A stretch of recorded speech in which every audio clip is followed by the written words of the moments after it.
இப்போது இருப்பது அரசூர் வாராகி அம்மன் திருக்கோவில். இது உலகத்தின் மிகப்பெரிய வாராகி அம்மன் சிலை இருக்கும் இடம்.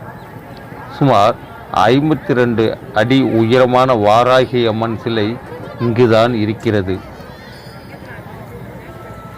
ஒவ்வொரு வாரமும் ஞாயிற்றுக்கிழமை என்று மாலை ராகுகால வேளையில் பெண்கள் இங்கு வந்து விளக்கேற்றி வழிபடுவது மிகவும் பிரசித்தி பெற்றது. இந்த ஞாயிற்றுக்கிழமை மாலை 4:30 மணிக்கு மேல் 6 மணிக்குள் நடக்கும் ராகுகால நேரத்தில் தங்களது வேண்டுதல்களை நிறைவேற்ற பெண்கள், ஆண்கள், குழந்தைகள் என அனைவருமே வாழை இலையில் அரிசியை நிரப்பி அதன் மேல் வெற்றிலை பாக்கு வைத்து தேங்காவை உடைத்து அதில் எண்ணெய் நெய் ஊற்றி தீபம் ஏற்றி இந்த நேரத்தில் வழிபடுகின்றனர். இந்த தேங்காய் விளக்கு என்பது நாம் எதிர்பார்க்கக்கூடிய விஷயங்களை, வேண்டுதல்களை வாராகி அம்மன் நிறைவேற்ற தருவாள் என்பதுதான் பலருடைய நம்பிக்கை. அதுபோல் பலருடைய வாழ்க்கையில் இந்த தேங்காய் வழிபாடு மிக முக்கியமாக இருந்திருக்கிறது. ஏனென்றால் இங்கு வந்துள்ள பல பேருக்கு தங்களது வேண்டுதல்கள் நிறைவேறிவிட்டதாக கூறுகின்றனர். நீங்களும் ஒரு முறை இந்த அரசூர் வாராகி அம்மன் கோவிலுக்கு வாருங்கள். நீங்களும் இதே போலவே தேங்காயில் விளக்கேற்றி வழிபடுங்கள். இந்த அரசூர் வாராகி அம்மன் கோயிலுக்கு வருவதற்கு பல்வேறு இடங்களிலிருந்து ஏராளமான வசதிகள், பேருந்து வசதிகள் இருக்கிறது. விழுப்புரம், திருக்கோவிலூர், திருவெண்ணெல்லூர், உளுந்தூர்பேட்டை, பண்டூட்டி ஆகிய இடங்களிலிருந்து இந்த அரசூர் வருவதற்கு ஏராளமான பேருந்துகள் இருக்கிறது. மேலும் சென்னை திருச்சி தேசிய நெடுஞ்சாலையின் அருகிலேயே இருக்கிறது இந்த அரசூர் வாராகி அம்மன் கோவில். அதாவது பார்த்தீங்கன்னா, வாராகி அம்மன் என்பவர் யார், அதை பற்றி பார்க்கலாம்.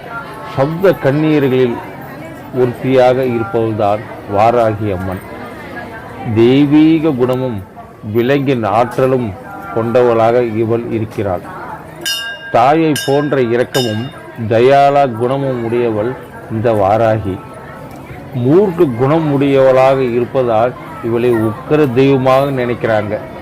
ஆனால் அவள் அமைதியானவள், சாந்தமானவள். தன்னை வழிபடுபவர்களுக்கு ஏராளமான நன்மைகள் செய்பவள். இவளை வராக அவதாரம் எடுத்த மகாவிஷ்ணுவின் பெண் வடிவம் என்றும் தான் சிலர் கூறுகின்றனர். பன்றியின் முகமும் பெண்ணின் உடலும் கொண்டவள்தான் இந்த வாராகி அம்மன். எதிரிகள், தீய சக்திகள், கடன்கள் போன்ற துயரங்கள் அனைத்தையுமே அடித்து விரட்டக்கூடிய தெய்வமாக இவள் இருக்கின்றாள். வாராகி அம்மன் வழிபாட்டினை பலரும்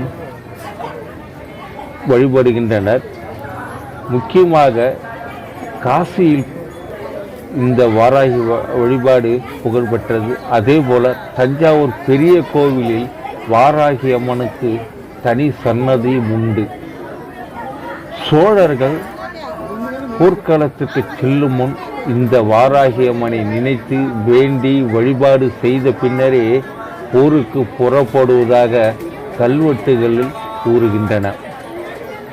அப்பேற்பட்ட சிறப்புடைய இந்த வாராகி அம்மனை நாமும், நமது குடும்பமும், நமது நாடும், நமது மக்களும் நன்றாக இருக்க, சுபிட்சமாக வாழ நாம் இந்த வாராகி அம்மனை வழிபடுவோம்.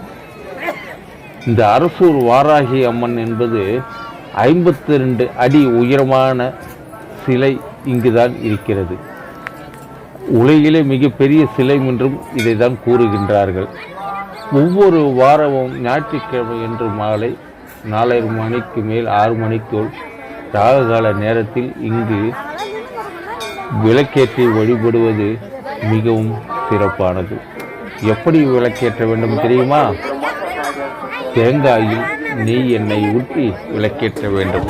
ஒரு வாழையிலே இட்டு அதன் மேல் அரிசியை நிரப்பி அரிசியின் மேல் வெற்றிலை, பாக்கு, பழம், நைவேத்திய பொருட்களை வைத்து குங்குமம், மஞ்சள் உட்பட அனைத்தையும் வைத்து தேங்காயை உடைத்து தேங்காயின் உள்ளே நெய் எண்ணெய் ஊற்றி தீபமேற்றி அவளை மனதார நினைத்து வழிபடுங்கள்.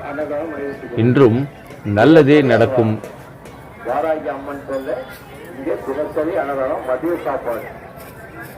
சாப்பாடு தினசரி அன்னதானம் இங்கே நடைபெற்று அன்னதானத்துக்கு தொடர்ச்சி கொடுக்கும் பக்தர்கள் இங்கே சொத்து வசதி பெற்றுக் கொள்வதால் கேட்டுக்கொள்ளப்படுகிறது.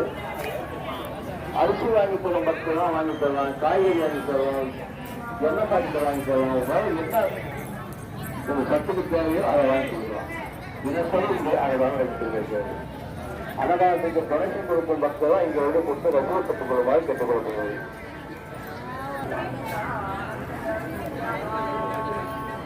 வாராகி அம்மன் கோயில திருப்பணி வேலை நடைபெற்றுக் கொண்டிருக்கிற திருப்பணி வேலை நடைபெற்றுக் கொண்டிருக்காங்க. திருப்பணி வேலை நடைபெற்றுக் எல்லாம் குழந்தைங்க போங்க, பயப்படுவாங்க.